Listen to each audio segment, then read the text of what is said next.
كثيرا. أما بعد فأعوذ بالله من الشيطان الرجيم. بسم الله الرحمن الرحيم.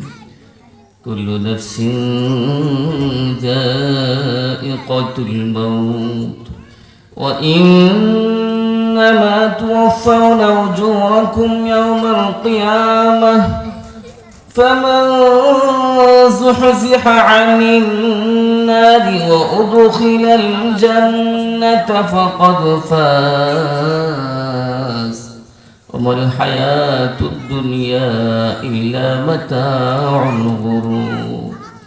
وقال النبي صلى الله عليه وسلم: يقول الله عز وجل: ألا عند ظن بي عبدي إذا ذكرني في نفسه ذكرته في نفسي وإن ذكرني في ملأ ذكرته في ملأ خير منه أو كما قال النبي صلى الله عليه وسلم. আমরা দরুদ পড়ি اللهم صل على محمد وعلى آل محمد كما صليت على إبراهيم وعلى آل إبراهيم إنك حميد مجيد. اللهم بارك على محمد وعلى آل محمد كما باركت على إبراهيم وعلى آل إبراهيم إنك حميد مجيد. بلغ العلا بكماله كشف الدجى بجماله حسنت جميع خصاله صلوا عليه وآله. সম্মানিত হাজিরিন, আল্লাহ তাআলার দরবারে লাখ কোটি শুকরিয়া যে আল্লাহ সুবহানাহু ওয়া তাআলা জামিয়া সাবিদুর রাশাদ কর্তৃক আমাদের মাদ্রাসা প্রিন্সিপাল জনাব মুফতি এরশাদুল্লাহ কাসিমি সাহেবের অক্লান্ত পরিশ্রমে ও মেহনতে আমাদেরকে একটি সুন্দর কোরআনের মাহফিল উপহার দিয়েছেন। এজন্য আমরা সকলেই আল্লাহ তাআলার শুকরিয়া আদায় করি, আলহামদুলিল্লাহ। পৃথিবী আজকের দুনিয়া সবাই আমরা মনে করি, সবাই এক একজন এক একটা জিনিস মনে করি যে ওখানে সফলতা আছে। কেউ মনে করি যার 10তলা বিল্ডিং আছে, 20তলা বিল্ডিং আছে, যার 10টা 20টা বাড়ি আছে সেই সফল, তাই না? আবার কেউ মনে করি যার অনেকগুলো মার্কেট আছে সে সফল। আবার অনেক মনে করি যার কোটি কোটি টাকা আছে সে সফল। আবার অনেক মনে করি যার পাওয়ার আছে, এমপি, মন্ত্রী, প্রধানমন্ত্রী অথবা গোষ্ঠীগত শক্তি আছে, পাওয়ার আছে, সেই সফল। আসলে কি কথা সত্য? কি বলেন? আমরা কি মনে করছি যার কারি টাকা আছে, কোটি কোটি বিলিয়ন ট্রিলিয়ন টাকা আছে সে সফল। অথচ পৃথিবীর সবচেয়ে ধনী বিল গেটস, তার বউ সারা হয়ে গেছে, তারা হয়ে গেছে রাজাবাবুর মধ্যে। বোঝা গেল টাকার মধ্যে শান্তি, সফলতা নেই। ধানমন্ডি গুলশানে অনেক বড় লোক আছে, 20তলা 30তলা 25তলা বিল্ডিং এর মালিক। জামাই ঘুমায় 25তলায়, বউ ঘুমায় 20তলায়। বউ ঘুমায় 20তলায়, স্বামী ঘুমায় 20তলায়। আসরা নাই। বোঝা গেল বাড়ি ঘরের মধ্যে শান্তি নাই। তবে শান্তি কোথায়? সফলতা কোথায়?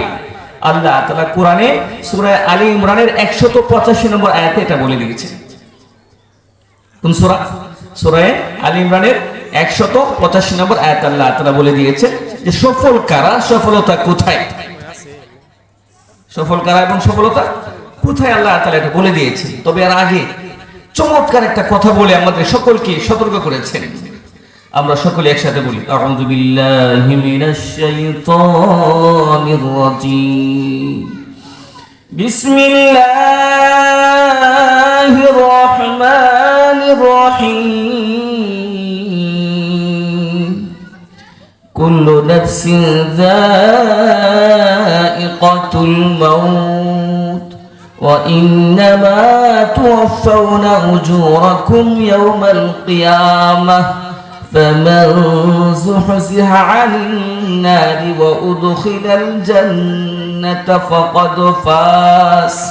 আল্লাহ তাআলা বলছেন, হে পৃথিবীর মানুষ, ভালো করে স্মরণ রাখো, ভালো করে মনে রাখো, কুল্লু নাফসিন যায়িকাতুল মাউত, প্রত্যেকটা মানুষকে মৃত্যুবরণ করতে হবে।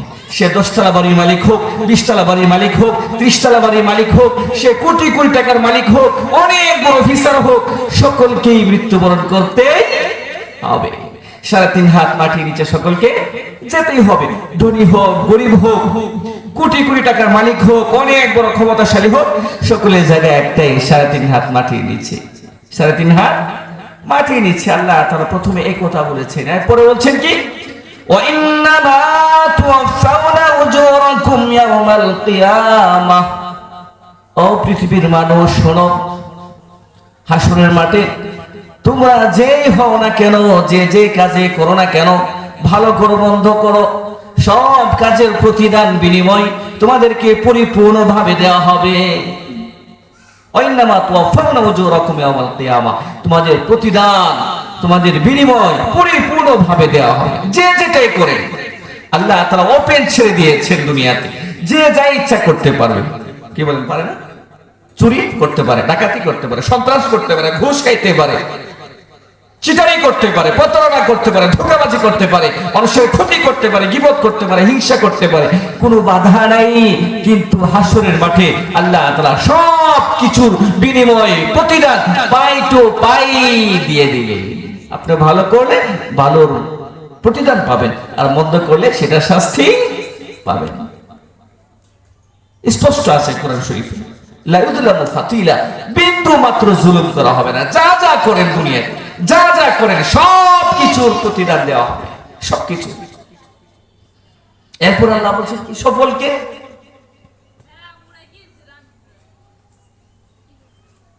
মান যুহজিহা আনিন নার ওয়া দুখিলাল জান্নাহ, যাকে আল্লাহ তাআলা জাহান্নাম থেকে বাঁচায়া জান্নাতে দিলেন, একমাত্র সেই সফল। ফাকাদ ফাজ, আল্লাহ কি বলছেন, ফাকাদ ফাজ, সে সফল হয়ে গেছে, যাকে আল্লাহ জাহান্নাম থেকে বাঁচায়া জান্নাতে দিয়ে দিয়েছেন।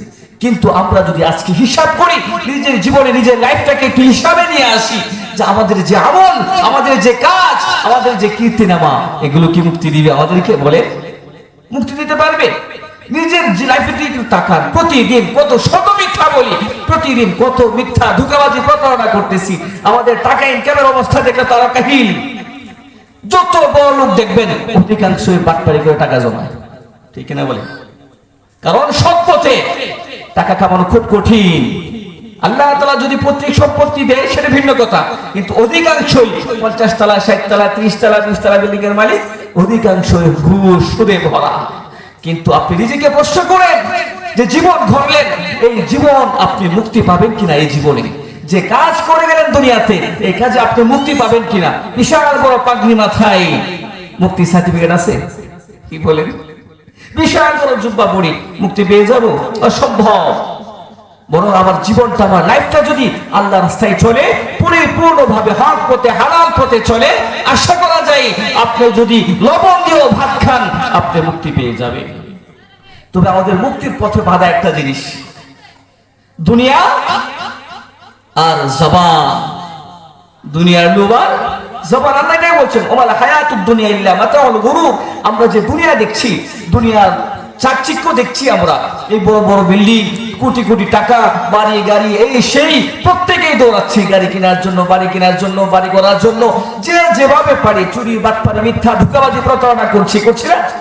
আল্লাহ বলতেছে সব ধোঁকা, সব ধোঁকা, সব ধোঁকা। আমরা যা করছি সব ধোঁকা, সব ধোঁকা। সঠিক পথ কোনটা? যেই পথটা আপনাকে জাহান্নাম থেকে মুক্তি দিয়ে জান্নাতের পথে নিয়ে যাবে, জান্নাতে নিয়ে যাবে। নবীজি বলছেন সেই পথটাই হলো সফলতার পথ। এই জন্য জীবনে কষ্ট করেন, কষ্ট করার সমস্যা নাই, তাও যেন মিথ্যা না বলি, ধোঁকাবাজি না করি, প্রতারণা না করি। বিশেষ করে জবান, এই জবান আমাদেরকে অধিকাংশ মানুষকে জাহান্নামে নিয়ে যাবে। নবীজি বলতেছেন জবান জিসমুহু সগীর আজরমুহু কাবীর। আমাদের যে জবান আছে, জিহ্বা আছে, এর জিসিম, এর বডিটা একেবারে ছোট জিহ্বা, কিন্তু তার অপরাধগুলো হলো অসীম। প্রতিদিন প্রতিনিয়ত আমরা অসংখ্য অপরাধ করে থাকি, যে অপরাধগুলো ক্ষমা অযোগ্য, ঠিক কিনা বলেন? গীবত, যার গীবত করছি তার কাছ থেকে ক্ষমা নিতে হবে, এছাড়া মাফ পাওয়া সম্ভব নয়। মিথ্যা বলা হয়েছে উম্মুল কাবায়ের, সমস্ত কবিরা গুনার মা হলো মিথ্যা। প্রতারণা এই জবান দিয়ে হয়। কি দিয়ে হয়? জবান দিয়ে হয়, জিহ্বা দিয়ে হয়। এই জন্য নবীজি বলতেছেন বুখারী শরীফের 64-74 হাদিস নাম্বার কত?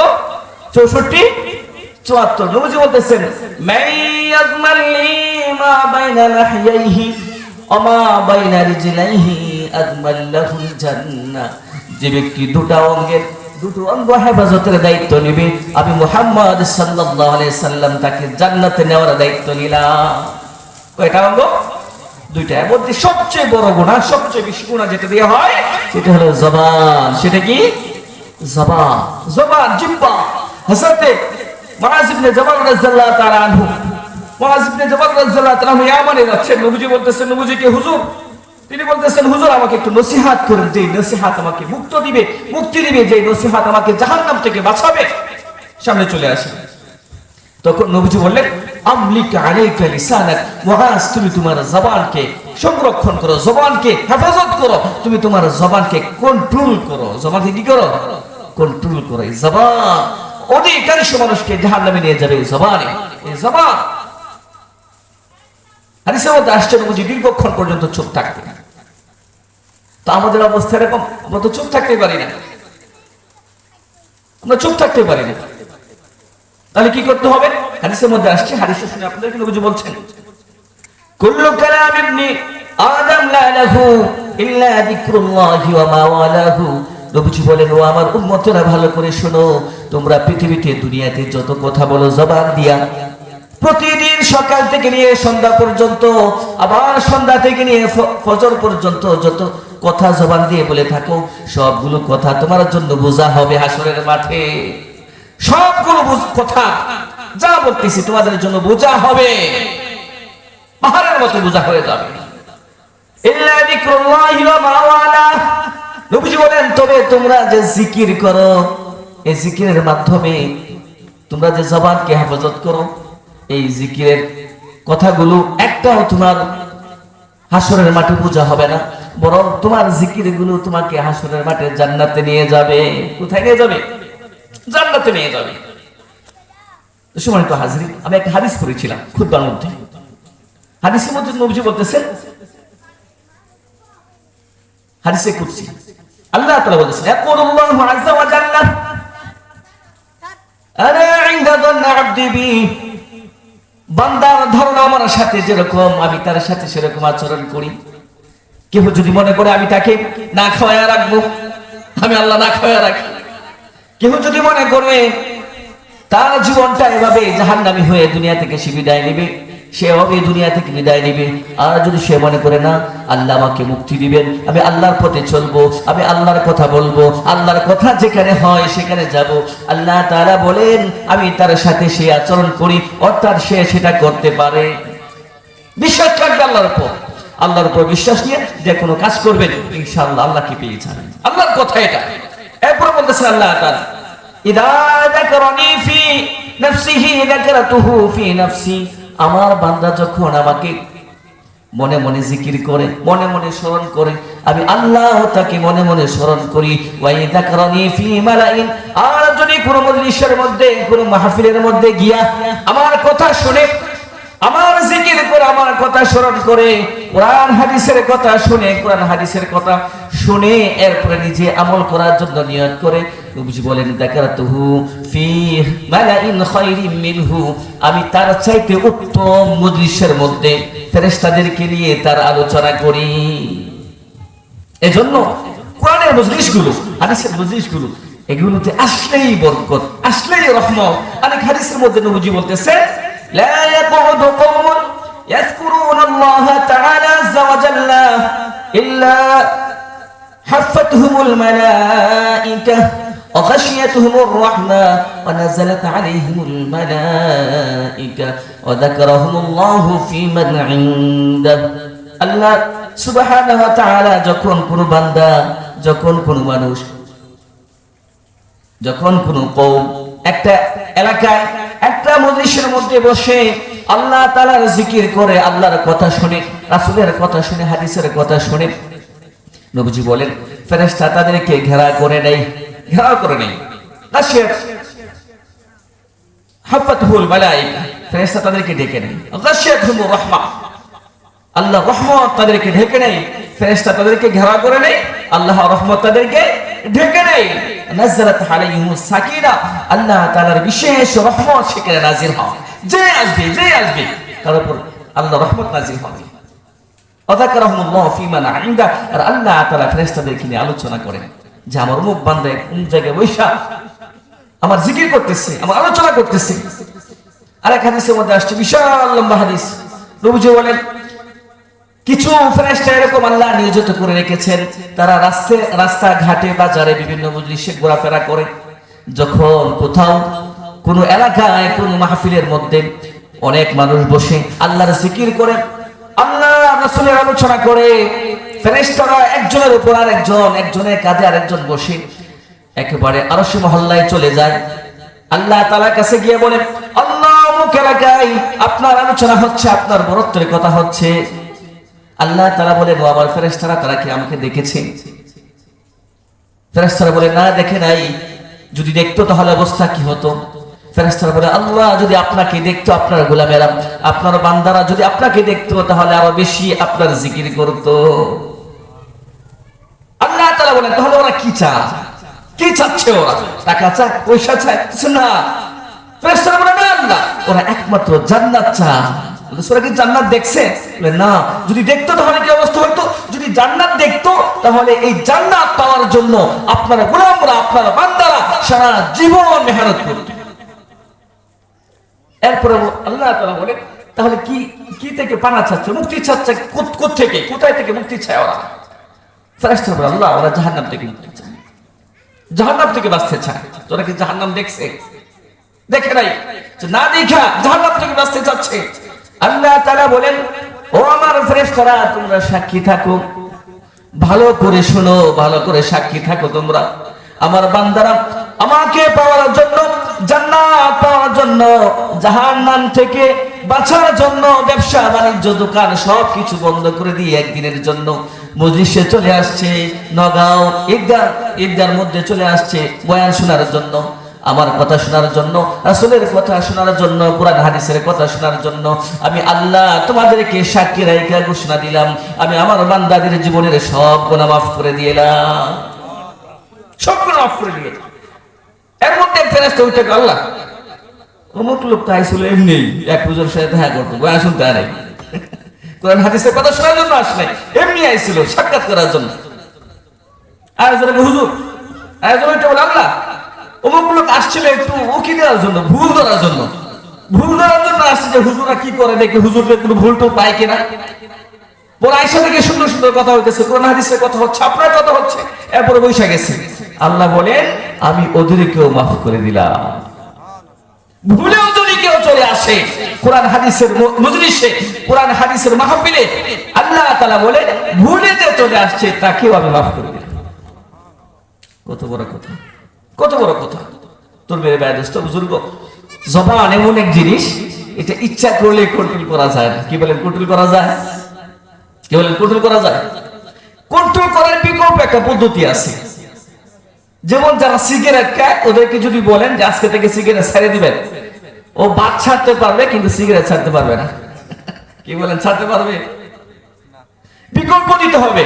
ওকে বিকল্প দেন যে সিগারেট ছাড়, সারা পান খা। তা পান খাইতে হবে জর্দা ছাড়া। বিকল্প দিলে কিন্তু বন্ধ হয়ে যাবে। তো জবান এমন একটা অঙ্গ, ইচ্ছে করলে জবানকে কন্ট্রোল করা যায় না। যদি কন্ট্রোল করা যায় আলহামদুলিল্লাহ। বিকল্প দিয়ে জবানকে হেফাজত করতে হবে। বিকল্প হলো জিকির। বিকল্প কি? জিকির। জিকির এত সহজ আমল।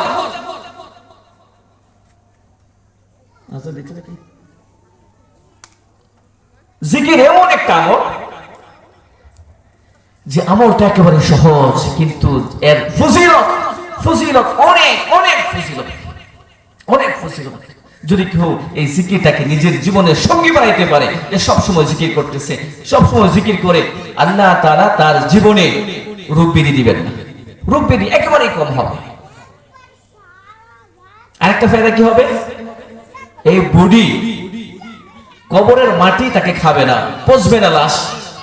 আল্লাহর ওলিদের লাশ পচে না, পচে আল্লাহর ওলিদের লাশ পচে না। আরেকটা ফায়দা হলো, যে ব্যক্তি এই জিকির করতে করতে জবানকে তরতাজা রাখবে, সে হাসতে হাসতে জান্নাতে চলে যাবে। চিন্তা করছেন?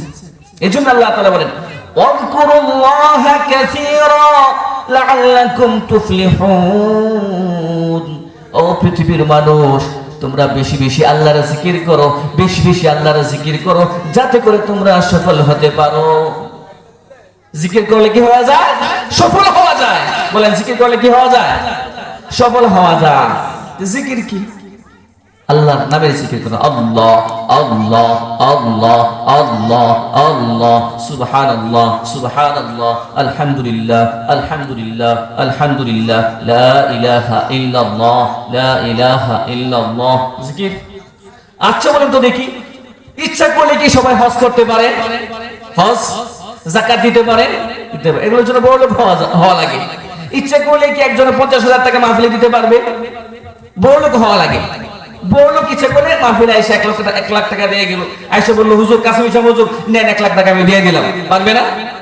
কিন্তু এই জিকির এমন একটা আমল, ইচ্ছাওয়ালাও পারবে। পারবে কিনা? ইচ্ছাওয়ালাও পারবে, অটো চালাতে সব পারবে, এমন একটা আমল। আপনি অটো চালাচ্ছেন, অটোর মধ্যে বসে বসে কথা না বলে, গল্প না বলে, মানুষের গীবত শিকায়াত না করে গাড়ির মধ্যে বসে বসে আছেন, অটো চালাচ্ছেন, বলেন আল্লাহ আল্লাহ আল্লাহ আল্লাহ আল্লাহ। অটো চালাচ্ছেন, এই অটো চালানো অবস্থায় আপনি যে জিকির করতেছেন, এই জিকিরের জন্য আল্লাহ তাআলা আপনার প্রতিটা মুহূর্তকে দামি বানায়া দিবে, এবং প্রতিটা মুহূর্ত আপনার ইবাদত হয়ে গেল। অটো চালাচ্ছেন, আল্লাহর ওলি হওয়ার সবচেয়ে সহজ মাধ্যম হলো এই জিকির। দোকানে বসে আছেন, গল্প গুজব না করে, গীবত শিকায়াত না করে, হাতে একটা তাসবিহ অথবা তাসবিহ দরকার নাই, এমনিতেই দোকানদার ভাইরা পড়তে থাকেন আল্লাহ আল্লাহ আল্লাহ আল্লাহ, সুবহানাল্লাহ সুবহানাল্লাহ, আলহামদুলিল্লাহ আলহামদুলিল্লাহ, আল্লাহু আকবার। কঠিন? কঠিন বলেন? কঠিন কিছু না। আপনি কৃষক মানুষ, ধান লাগাচ্ছেন, ধান কাটতেছেন, বলতে থাকেন আল্লাহ আল্লাহ আল্লাহ আল্লাহ আল্লাহ। আপনি চাকরিজীবী মানুষ, বলতে থাকেন মনে মনে আল্লাহ আল্লাহ আল্লাহ আল্লাহ। আপনার সব কাজ, এই যে ধান কাটতেছেন, ধান লাগাচ্ছেন, আপনার ইবাদত হয়ে গেল। আপনি দোকানদারি করতেছেন, ইবাদত হয়ে গেল। বিশেষ করে মা বোনেরা, 3 জন মহিলা, 2 জন মহিলা একত্রিত হইলে গীবত শুরু হয়ে যায়, হয় কিনা? জালরা যদি একত্রিত হয়, শাশুড়ি 14 গোষ্ঠীর উদ্ধার করে সারে সারে কিনা? 2 জন একবারে একত্রিত হলে পাশের বাড়ির মহিলার যা কিছু আছে সব খুলে দেয় কিনা? যত গীবত আছে সব পুরা একবারে জাহান্নামে বানায় দেয়। অথচ নিজে যে এই গীবতটা করতেছে, নিজেই জাহান্নামে হয়ে যাচ্ছে কিনা? তো জবানকে কন্ট্রোল করা সহজ মাধ্যম। মা বোনেরা যারা আছেন, মন দিয়ে শুনেন। আপনি ভাত রান্না করতেছেন, জিকির করেন আল্লাহ আল্লাহ আল্লাহ আল্লাহ আল্লাহ আল্লাহ আল্লাহ, সুবহানাল্লাহ সুবহানাল্লাহ। আপনার ভাত রান্না করাটা ইবাদত হয়ে গেল। আপনি ঘর ঝাড়ু দিচ্ছেন, পড়তে থাকেন সুবহানাল্লাহ আলহামদুলিল্লাহ আল্লাহু আকবার আল্লাহু আকবার, লা ইলাহা ইল্লাল্লাহ লা ইলাহা ইল্লাল্লাহ লা ইলাহা ইল্লাল্লাহ। আপনার সব কাছে ইবাদত হয়ে গেল।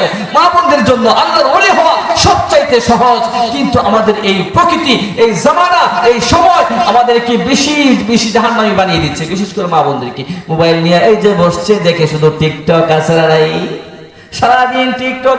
এমন মহিলা আছে ঠিক মতো ভাতটাও রান্না করে না, শুধু টিকটক আর ফেসবুক আছে নাই, বলে শুধু টিকটক আর টিকটক। অথচ এই মহিলাটাই যদি মোবাইলটা ছাইরা একটু কোরআন তেলাওয়াত করতো, একটু জিকির করতো, ভাত রান্না করার সময় আল্লাহর জিকির করতো আল্লাহ আল্লাহ আল্লাহ আল্লাহ, সুবহানাল্লাহ সুবহানাল্লাহ সুবহানাল্লাহ, আল্লাহু আকবার, সে আল্লাহর ওলি হয়ে যেত।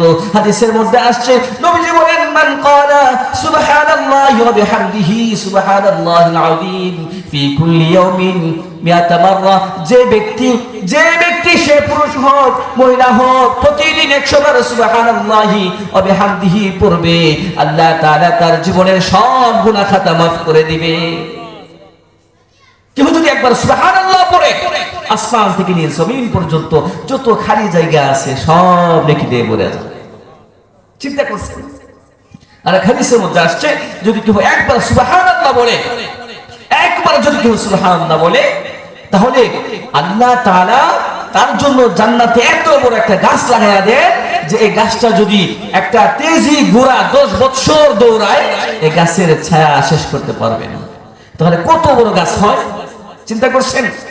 অথচ যে সময়টা আমরা গল্প গুজবে সেটা গীবত করে শেষ করছি, সময়টা অতিবাহিত করছি, অনর্থক গল্প করে শেষ করে দিচ্ছি, এই সময়টার মধ্যে কত শতবার সুবহানাল্লাহ বলা যাইতো, কি বলে যাইতো কিনা? শতবার সুবহানাল্লাহ আলহামদুলিল্লাহ বলা যাইতো, কত নেকি হয়ে যাইতো। হাসরের মাঠে দেখা যাবে মানুষ নেকির পাহাড় নিয়ে চলে আসছে, আল্লাহ তাআলার কাছে তারা বলবে আল্লাহ আমরা তো এত নেকি কামাই নাই। আল্লাহ বলবেন এই যে সুবহানাল্লাহ বলছি না, আলহামদুলিল্লাহ বলছি না, লা ইলাহা ইল্লাল্লাহ বলছি না, এগুলোর সব এগুলো নিয়ে জান্নাতে চলে যাও। আর হাদিসের মধ্যে আসছে যে প্রতিদিন লা ইলাহা ইল্লাল্লাহ 100 বার পড়বে, লা ইলাহা ইল্লাল্লাহ 100 বার পড়বে, আল্লাহ তাআলা তার জীবনের গুনাহ খাতা মাফ করে দিবে। তো সকাল বিকাল আমরা পারি না ইচ্ছা করলে লা ইলাহা ইল্লাল্লাহ 100 বার পড়তে? হাঁটতেছি, চলতেছি, দোকানদারি করতেছি, অটো চালাচ্ছি, অটোর মধ্যে বসে আছি, চাকরি করতেছি, ইচ্ছা করলে আমি আল্লাহর ওলি হতে পারি যদি জিকিরকে নিজের জীবনের সঙ্গী বানায় নেই। যদি সব সময় যদি আমরা জিকির করি তাহলে আমরা আল্লাহর ওলি অবশ্যই হয়ে যাবো ইনশাআল্লাহ।